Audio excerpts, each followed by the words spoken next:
மல்கியாவின் புஸ்தகத்திற்கு பிறகு தேவன் 400 ஆண்டுகள் மௌனமாய் இருந்ததற்கான காரணம் என்ன? இந்த 400 ஆண்டுகளில் தேவன் இஸ்ரவேல் ஜனங்களோடு பேசவில்லை, அவர்களோடு இடைப்படவில்லை, எந்த தீர்க்கதரிசியும் எழும்பவில்லை என்பதை நீங்களும் நானும் அறிந்திருக்கிறோம். இந்த 400 ஆண்டுகள் கர்த்தர் பேசாமல் இருப்பதற்கு இந்த இஸ்ரவேல் ஜனங்கள் என்ன செய்தார்கள்? தேவனுக்கு அப்படி இந்த ஜனங்கள் மேல என்ன கோபம், இல்லை என்ன வருத்தம்? ஏன் இந்த கேள்வி வருகிறது? நீ என்னால் மறக்கப்படுவதில்லை என்று சொல்லி ஆண்டவர் இவர்களுக்கு வாக்குத்தத்தம் கொடுத்திருக்கிறார். ஆனால் இந்த 400 ஆண்டு காலத்தை பார்க்கும் பொழுது தேவன் இஸ்ரவேல் ஜனங்களை ஒருவேளை மறந்து விட்டாரோ, கைவிட்டு விட்டாரோ, அவர்களை வெறுத்து விட்டாரோ என்கிற ஒரு கேள்வி நிச்சயமாய் உங்களுக்கும் எனக்கும் எழும்பும். இன்றைக்கு பைபிள் ஸ்டடியில் இந்த தேவனை கோபம் உண்டாக்குவதற்கும் தேவனை வருத்தப்படுத்துவதற்கும் இந்த இஸ்ரவேல் ஜனங்கள் என்ன செய்தார்கள், என்னென்ன காரியங்களை செய்தார்கள், அந்த காரியங்கள் எல்லாம் உங்களுக்குள்ளும் எனக்குள்ளும் இருக்கிறதா என்கிற ஒரு காரியத்தை தான் இன்றைக்கு நாம் கொஞ்சம் பரிசோதனை செய்து நம்ம வாழ்க்கையில் நாம் தேவனை கோபப்படுத்தி கொண்டிருக்கிறோமா என்கிற ஒரு முக்கியமான பைபிள் ஸ்டடி. ஒவ்வொரு விசுவாசியும் ஒவ்வொரு கிறிஸ்துவனும் அறிந்து கொள்ள வேண்டிய ஒரு சில காரியங்களை இன்றைக்கு பைபிள் ஸ்டடியில் நாம் பார்க்க போகிறோம். தொடர்ந்து இணைந்திருங்கள். பரிசுத்த ஆவியானவர் நம்மோடு பேசி நமக்கு காரியங்களை கற்றுத்தருவாராக. God bless you.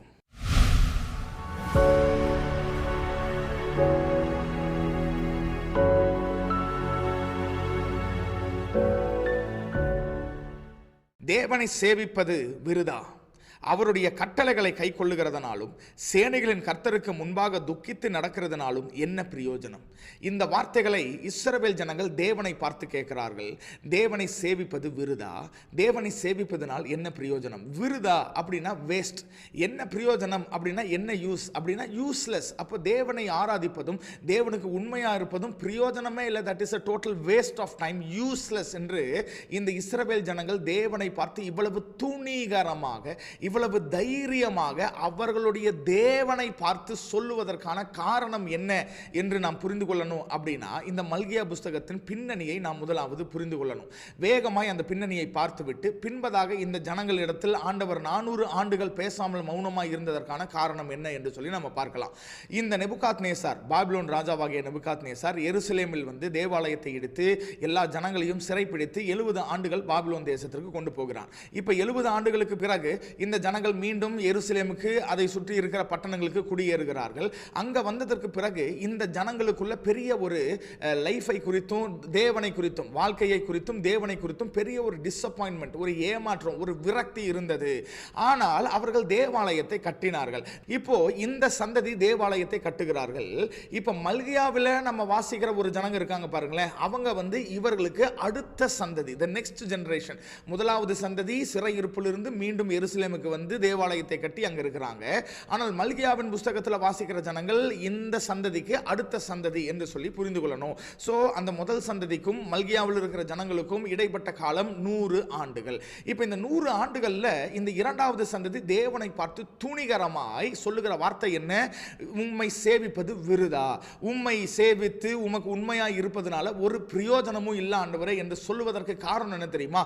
இந்த முதல் சந்ததி இருக்காங்களே, யாரு? இந்த பாபிலோன் தேசத்திலிருந்து சிறையிருப்பிலிருந்து திரும்பி வந்து இந்த எருசலேம் தேவாலயத்தை இரண்டாவது தடவை கட்டினாங்க இல்லையா, செருபாபேலுடைய தலைமைக்கு கீழே.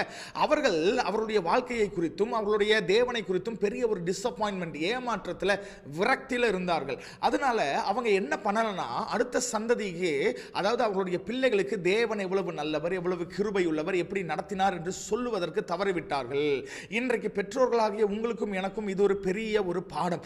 நாம் தேவனை ஆராதிக்கிறவர்களாக இருக்கலாம், தேவனுக்கு உண்மை உள்ளவர்களாக இருக்கலாம். ஆனால் நம்முடைய சந்ததிகளுக்கு தேவனை குறித்து நாம் சொல்லாமல் நாம் கடந்து விட்டோமே என்றால் நம்முடைய சந்ததி தேவனுக்கு விரோதமாய் எழும்பி தேவனை சேவிப்பது விருதா என்கிற அந்த ஒரு இடத்துக்கு வந்து விடுவார்கள் என்பதில் மிக கவனம் உள்ளவர்களாய் இருக்க வேண்டும். இப்ப இந்த இரண்டாவது சந்ததி செய்த தவறு என்ன அப்படின்னா, அவர்கள் மத்தியிலே தேவாலயம் இப்பொழுது கட்டப்பட்டு இருக்கிறது. யார் கட்டினா? இவங்களுடைய அப்பா அம்மா ஏற்கனவே கட்டி வச்சுட்டாங்க. செருபாபேல் தான் அதை கட்டினார். இப்ப தேவாலயம் இருக்கு, தேவாலயத்தில் காணிக்கைகள் இருக்கிறது, தேவாலயத்தில் பலிகள் செலுத்தப்படுகிறது, தேவாலயத்தில் ஆசாரியர்கள் இருக்கிறார்கள், பண்டிகைகள் கொண்டாடப்படுகிறது. இதற்கும் மேல முக்கியமான ஒரு காரியம், இந்த நாட்களில் மல்கியாவின் நாட்களில் இந்த இஸ்ரவேல் ஜனங்களுடைய முற்பிதாக்கள் செய்தது போல இந்த காலகட்டத்தில் விக்கிரக ஆராதனை இல்லை. அப்ப இதெல்லாம் பார்க்கும்போது எவ்வளவு நல்லா இருக்காங்கல்ல அப்படிங்கறத போல தெரியலாம். ஆனால் தேவன் இவர்கள் மேல் ஏதோ ஒரு வருத்தப்பட்டது நிமித்தம், கோவப்பட்டது நிமித்தம் தான் 400 ஆண்டுகள் இவர்களோடு நான் பேச மாட்டேன், உங்களோட நான் இடைப்பட மாட்டேன், எந்த தீர்க்கதரிசியும் நான் அனுப்ப மாட்டேன், என்னமோ பண்ணுங்க அப்படின்னு சொல்லி ஆண்டவர் விட்டு விட்டாரோ என்கிற ஒரு சூழ்நிலையை தான் நம்ம இந்த இடத்துல பார்க்கிறோம். அப்போ இவர்கள் பார்க்கும் பொழுது இவர்களுடைய முற்பிதாக்களை காட்டிலும் நல்லவர்களை போல பலி செலுத்துறாங்க, காணிக்கை செலுத்துறாங்க, ஆசார்கள் இருக்கிறாங்க, தூபம் காட்டப்படுகிறது. முக்கியமா தேவன் அருவருத்த இதற்கு முன்பதாக இவர்களுடைய சந்ததி செய்த அந்த விக்கிரக ஆராதனையை செய்யவில்லை. வெளிப்பிரகாரமா பார்க்கும்போது எவ்வளவு நல்லா இருக்கிறாங்களே, சிறையிருப்பிலிருந்து வந்ததுக்கு அப்புறம் கரெக்டா ஒழுங்கா திருந்தி வாழ்றாங்கப்பா அப்படிங்கறத போல தெரியலாம். ஆனா தேவனுக்கு இவர்கள் மேல் ஒரு பெரிய கோபமும் பெரிய வருத்தமும் இருந்ததுனால தான் 400 ஆண்டுகள் பேசவில்லை. இப்ப என்ன வருத்தம், தேவனுக்கு இவர்கள் செய்த துரோகம் என்ன, காரியங்கள் என்ன என்று சொல்லி தான் நாம் பார்க்க போகிறோம். இந்த மல்கியாவின் புத்தகத்தை நீங்க வாசிச்சு பார்த்தீங்க அப்படின்னா தேவன் ஒரு கேள்வி கேட்பார், அதற்கு ஜனங்க பதில் சொல்லுவாங்க, அவ்வளவுதான், வேற எதுவுமே கிடையாது. ஆனால் தேவன் எப்படி கேள்வி கேட்கிறார், இந்த இஸ்ரவேல் ஜனங்கள் எந்த விதத்தில் எப்படி எந்த தோரணையில் பதில் சொல்லுகிறார்கள் என்று பார்த்தோம்னா தான் இந்த காரியங்கள், இந்த வசனங்கள், அதற்கு பிறகு 400 ஆண்டுகள் ஏன் மௌனமாய் இருந்தார் என்பது நமக்கு புரியும். முதலாவது ஆண்டவர் கேட்ட கேள்வி என்ன தெரியுமா? மல்கியா 1வது அதிகாரம் 2வது வசனம். நான் உங்களை சிநேகித்தேன் என்று கர்த்தர் சொல்லுகிறார், அதற்கு நீங்கள் எங்களை எப்படி சிநேகித்தீர் என்கிறீர்கள். ஆண்டவர் இந்த இஸ்ரவேல் ஜனங்களை பார்த்து நான் உங்களை சிநேகிக்கிறேன், ஐ லவ் யூ அப்படின்னு ஆண்டவர் சொல்றார். ஆனா இந்த ஜனங்கள் அதற்கு பதில் என்ன சொல்றாங்க, எப்படி எங்களை சிநேகித்தீர்? ஏன்னா அவங்களுக்குள்ள இருந்த விரக்தி, அந்த டிசப்பாயின்மெண்ட், வாழ்க்கையை குறித்ததான ஒரு ஒரு ஒரு ஏமாற்றம், அதனால இவங்க என்ன சொல்றாங்க, என்ன ஆண்டவர் எங்களை சிநேகிச்சீங்க, எதனால எங்களை சிநேகித்தீர் என்று அவர்கள் ஆண்டவரை பார்த்து கேட்கிறாங்க. ஏன் இந்த கேள்வி அப்படின்னா அவங்க வாழ்க்கை இப்போ ரொம்ப கடினமான ஒரு சூழ்நிலையில் இருக்கிறது. அவங்க பார்த்தீங்கன்னா சொந்த தேசத்தில் தான் இருக்கிறார்கள், ஆனால் ராஜாக்களை அவர்களால் ஏற்படுத்த முடியாது. ஜெருபாபேல் தான் இப்ப நியாயப்படி பார்த்தோம் அப்படின்னா தாவீதோட வம்சத்தில் அடுத்த ராஜா யாருன்னா ஜெருபாபேல். ஜெருபாபேல் தேவாலயத்தை கட்ட முடியுது, ஆனா ஜெருபாபேல்னால அவனுக்கு என்று சொல்லி ஒரு வீட்டையோ இல்ல அரண்மனையை கட்ட முடியாது. ஏன்னா இவங்க சொந்த தேசத்தில் இருந்தாலும் இன்னும் பெர்ஷியா ராஜ்யத்துக்கு கீழே தான் இவர்கள் இருக்கிறாங்க. அவங்களுக்கு இவங்க இன்னும் கப்பம் கட்டணும், டாக்ஸ் கட்டணும், அந்த காரியங்கள் எல்லாம் இருக்கிறதுனால இவங்களால சுயமாய் அவர்களால் எதையும் செய்ய முடியாம ஒரு கட்டப்பட்ட சூழ்நிலையில் இருக்கிறதுனால இவர்களுக்கு தேவன் மேல ஒரு கோபம். என்ன கோபம்? ஆண்டவரே நாங்க எப்படி இருக்கணும் தெரியுமா, ஆனா இன்னைக்கு நாங்கள் அடிமைகளை போல சொந்த தேசத்திலே வாழ்கிறோமே என்று சொல்லி தேவன் மேல அவர்களுக்கு ஒரு கோபமும் வருத்தமும் இருந்ததுனால தான் ஆண்டவர் அவர்களை பார்த்து நான் உங்களை சிநேகிக்கிறேன் அப்படின்னு சொல்லும்போது எங்களை எப்படி சிநேகித்தீர் என்று கேட்கிறாங்க.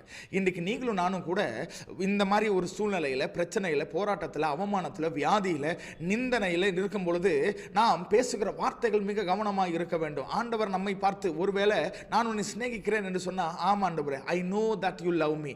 ஒரு நாளும் தேவனுடைய அன்பை நீங்களும் நானும் சந்தேகப்படவே கூடாது. ஒருவேளை ஆண்டவர் என்னை நிஜமாலுமே நேசிக்கிறார் என்றால் என் வாழ்க்கையில ஏன் இந்த பிரச்சனைகள், போராட்டங்கள், ஏன் இந்த மாதிரி பாடுகள், இந்த வழியில ஆண்டவர் ஏன் நடத்துகிறார் என்கிற ஒரு கேள்வி நமக்குள்ள வந்துச்சுன்னா அந்த நேரத்தில் நீங்க உங்களை பார்த்து தேவனை பார்த்து சொல்ல வேண்டிய ஒரு காரியம் என்ன தெரியுமா?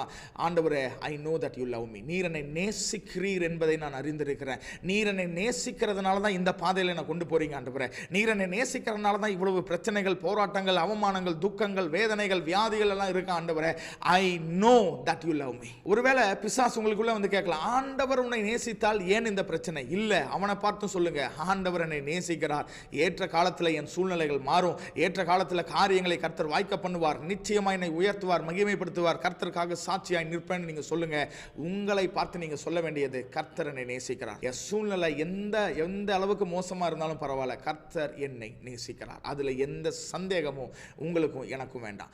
இரண்டாவது, ஆண்டவர் 400 ஆண்டுகள் இவர்களோடு பேசாமல் இருந்ததற்கு இரண்டாவது காரணம் மல்கியா 1வது அதிகாரம் 6வது வசனத்துல நம்ம வாசிக்கிறோம். குமாரன் தன் பிதாவையும் ஊழியக்காரன் தன் எஜமானனையும் கனப்படுத்துகிறார்களே, நான் பிதாவானால் என் கனம் எங்கே?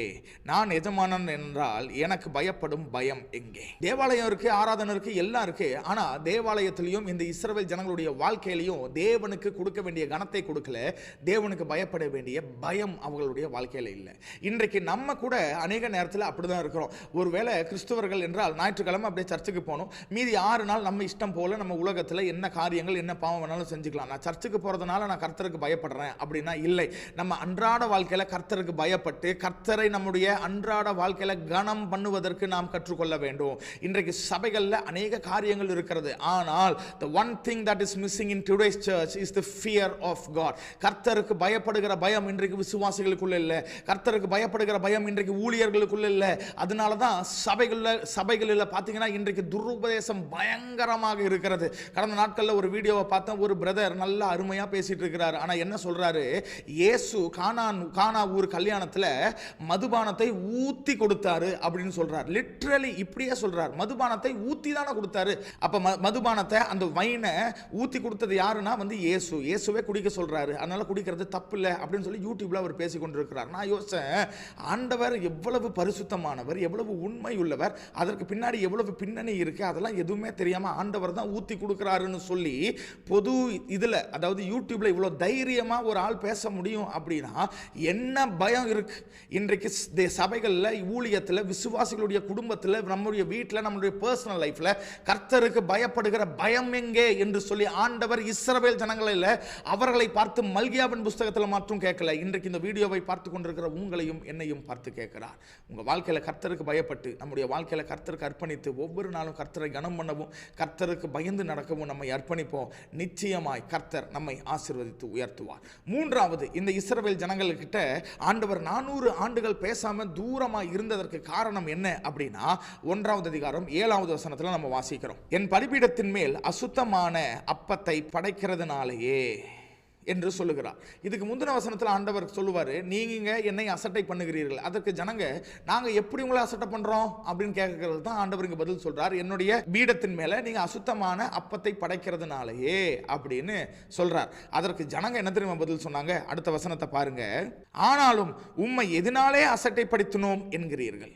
அப்ப ஆண்டவர் அவருடைய இருதயத்தை ஓப்பன் பண்ணி ஓப்பனாக பேசுகிறார். அப்பா, நான் உங்களை சிநேகிக்கிறேன். எப்படி சிநேகிக்கிறீங்க?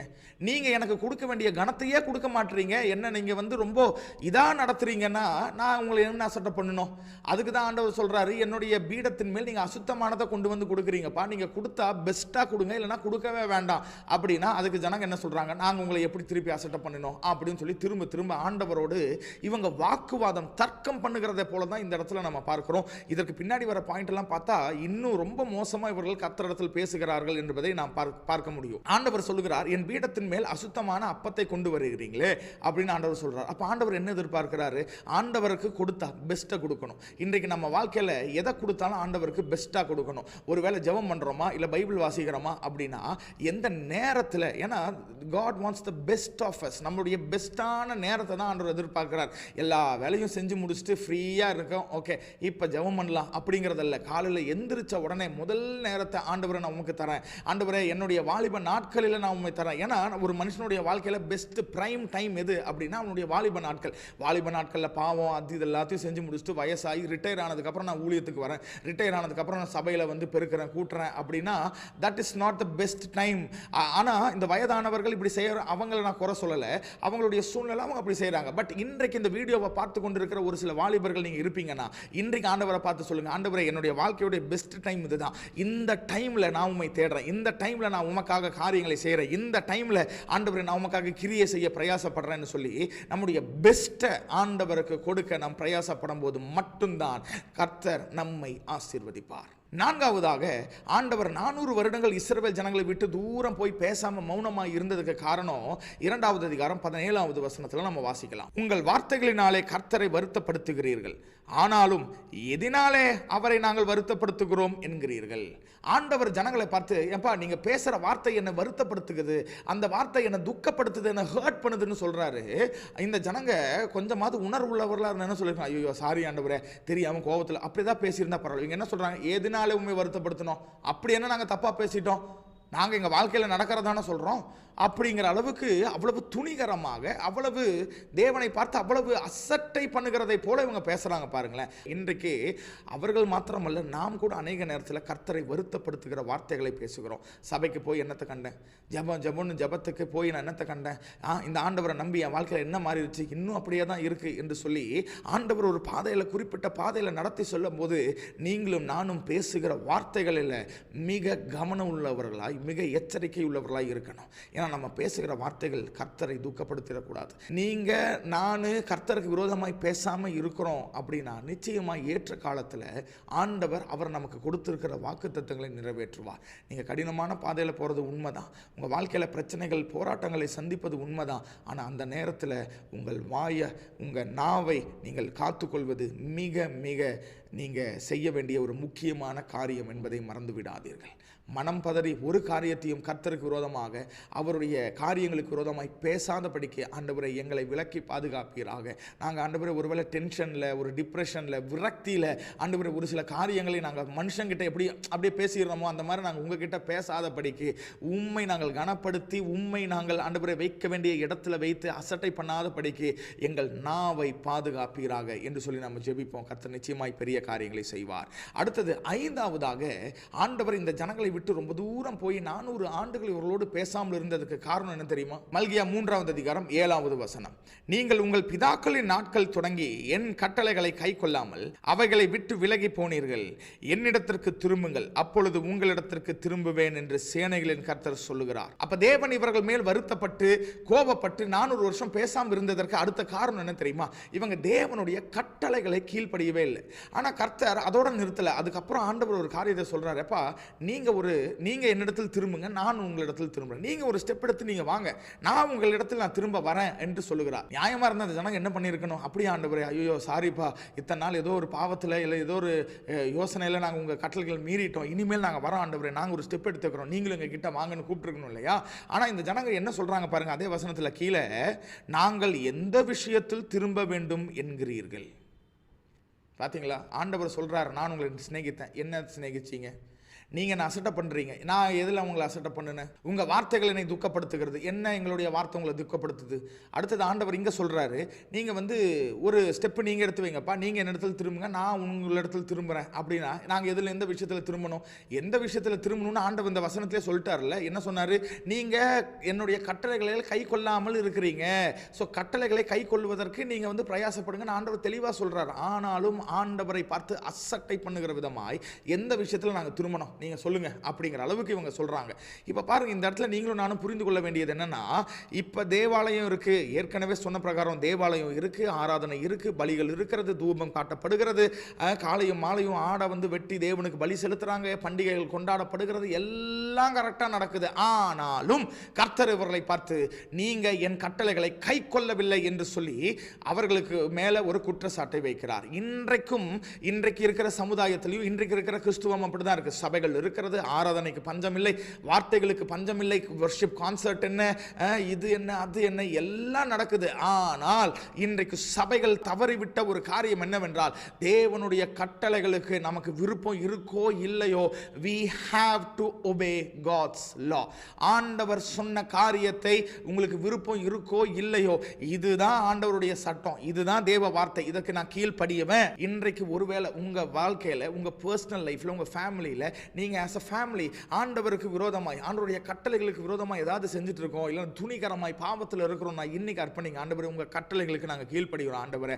நீங்க பேசி பேசி பேசி பேசி ஆண்டவரே அதை நாங்க அப்படியே இந்த காதுல வாங்கி இந்த காதுல இல்லப்பா, அப்படியெல்லாம் இல்லை, நாங்க கீழ்ப்படிய எங்களை அர்ப்பணிக்கிறோம் ஆண்டவரே, நாங்கள் உம்மிடத்தில் வர ஆண்டவரே நாங்கள் பிரயாசப்படுறோம், உங்க வார்த்தையை படித்து அதன்படி நடக்க நாங்கள் பிரயாசப்படுறோம், அர்ப்பணிப்போம்.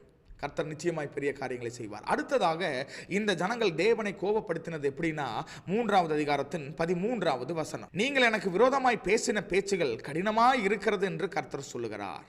பார்த்தீங்களா? ஆண்டவர் திரும்ப திரும்ப இஸ்ரவேல் ஜனங்களை பார்த்து சொல்லும் பொழுது சொல்றாரு, நீங்க பேசுற வார்த்தை எனக்கு ரொம்ப கடினமா இருக்குடா, அவ்வளோ மோசமா பேசுறீங்க.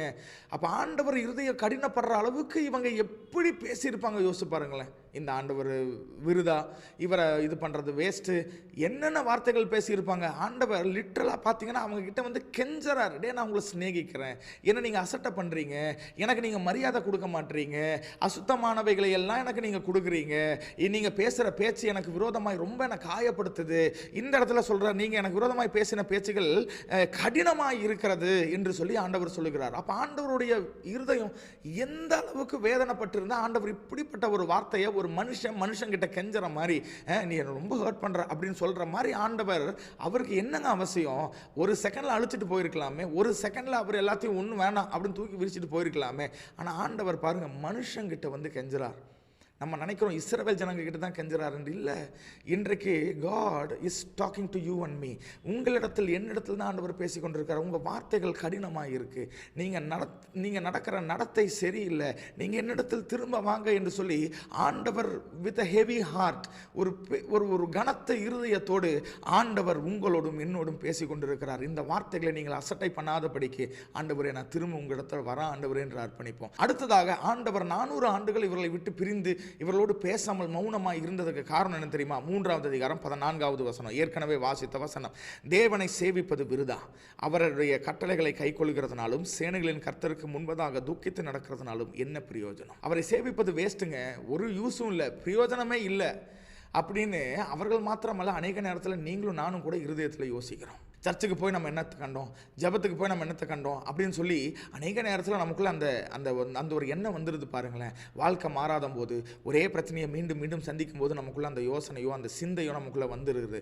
இல்லை, இன்னைக்கு ஆண்டவரை பார்த்து சொல்லுங்கள், ஆண்டவரே என்னுடைய ஒவ்வொரு பிரயாசமும், நான் செய்கிற ஒவ்வொரு ஜபமும், நான் சிந்துகிற ஒவ்வொரு கண்ணீரும், கர்த்தருக்காக ஓடுகிற ஒவ்வொரு ஓட்டத்தையும் கர்த்தர் ஆண்டவரே உம்முடைய ஞாபக புஸ்தகத்தில் எழுதி வைத்திருக்கிறீர். ஆண்டவரே உமக்காக செய்கிற எந்த ஒரு காரியமும் வீணாய் விருதாவா வேஸ்டா போவதே இல்லை. எல்லாவற்றுக்கும் கர்த்தர் நிச்சயமாய் ஏற்ற காலத்தில் எனக்கு பதில் தருவார் என்கிற நம்பிக்கையும் விசுவாசமும் உங்களுக்கும் எனக்கும் இருக்க வேண்டும். இந்த ஜனங்க சொல்றாங்க பாருங்க, நீங்க 14வது வசனம், தேவனை சேவிப்பது விருதான வேஸ்ட். அடுத்தது கீழே சொல்றாங்க, என்ன பிரயோஜனம்? ஒரு யூஸும் இல்லையா? ஆண்டவரை தேடி ஜபத்துக்கு போய் சர்ச்சு ஒரு யூஸ் இல்லை, இட்ஸ் டோட்டலி யூஸ்லெஸ் அப்படின்ற அளவுக்கு சொல்லுகிற அளவுக்கு அவங்க வந்துட்டாங்க. இந்த மாதிரி இந்த புஸ்தகம் முழுவதும் பார்த்தீங்க அப்படின்னா 12 இடத்துல இந்த இஸ்ரவேல் ஜனங்கள் அவருடைய ஃபீலிங்ஸை, இமோஷன்ஸை மதிக்காமல், அவர் சொல்ல வரதை காது கொடுத்து கேட்காம, நாம் ஆண்டவரை துக்கப்படுத்திட்டோமே, நாம் ஆண்டவரை வேதனைப்படுத்திட்டோமே என்கிற ஒரு குற்ற உணர்ச்சி இல்லாமல் அவ்வளவு துணிகரமாய் அவர்கள் செய்கிறார்கள். இன்றைக்கு கூட நாமும் கூட அநேக நேரத்தில் ஆண்டவர் மீண்டும் மீண்டும் ஒரு சில காரியங்களை குறித்து நம்மோடு பேசிக்கொண்டே இருக்கிறார். ஆனால் துணிகரமாக நான் இப்படி தான் இருப்பேன், நான் இப்படி தான் செய்வேன் என்று சொல்லி துணிகரமாய் இருக்கிற நம்முடைய வாழ்க்கையில் பாவங்கள் இருக்கிறது, கர்த்தருக்கு விரோதமாய், கர்த்தருக்கு பிரியமில்லாத காரியங்கள் இருக்கிறது. ஆனால் பாருங்கள், ஆண்டவர் இந்த புஸ்தகத்தில் அவர்களோடு பேசிக்கொண்டே இருக்கிறார். ஒரு கட்டத்தில் God has come to a point, ஒரு இடத்துக்கு வந்துட்டார். எந்த இடம் தெரியுமா? இதுக்கு மேலே இவங்களோட பேசி பிரயோஜனம் இல்லை, நான் இனிமேல் உங்களோட பேச மாட்டேன்டா, இனிமேல் நான் எந்த தீர்க்கதரிசனம் அனுப்ப மாட்டேன்.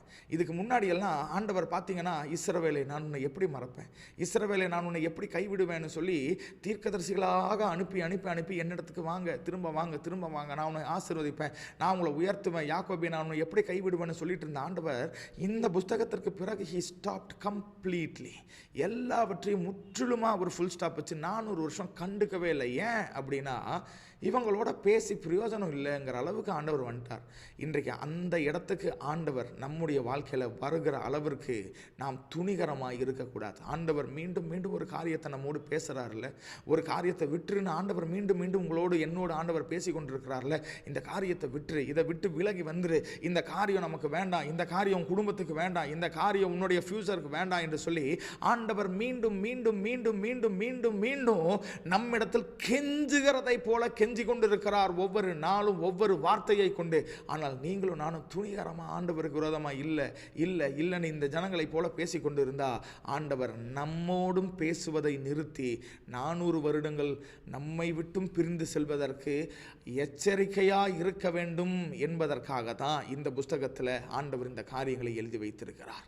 இந்த பைபிள் ஸ்டடியில் நாம் கற்றுக்கொள்ள வேண்டிய ஒரே ஒரு காரியம், ஆண்டவர் உங்களோடு ஒரு காரியம் பேசுகிறாரா, உங்களுக்கு விருப்பம் இருக்கோ இல்லையோ, ஆண்டவர் சொல்கிறாரு நான் செய்கிறேன் என்று சொல்லி முற்றிலுமாய் அர்ப்பணித்து, ஆண்டவரை உமக்கென்று அர்ப்பணித்து, எங்கள் இருதயத்தில் இந்த ஜனங்களுக்கு வந்த கேள்வி, ஆண்டவர் நிஜமாலுமே எங்களை நேசிக்கிறாரா, இந்த மாதிரி கேள்வியெல்லாம் நாங்கள் கேட்க மாட்டோம். ஆண்டவரே, we know that you love us, நீங்கள் எங்களை சிநேகிக்கிறீங்க, நீங்கள் எங்களை நேசிக்கிறீங்கன்னு எங்களுக்கு தெரியும். இந்த மாதிரி அவிசுவாசமான வார்த்தைகள், கர்த்தருக்கு விரோதமான கடினமான வார்த்தைகள், ஜபத்துக்கு விரோதமாக, கர்த்தருடைய காரியங்களுக்கு விரோதமாய், கர்த்தருடைய சித்தத்துக்கு விரோதமாய் கடினமான வார்த்தைகளை பேசாதபடிக்கு எங்கள் நாவை ஆண்டவரை நாங்கள் அடக்க நடக்கக்கூடிய கிருபை எங்களுக்கு அதிகமாய் தருவீராக.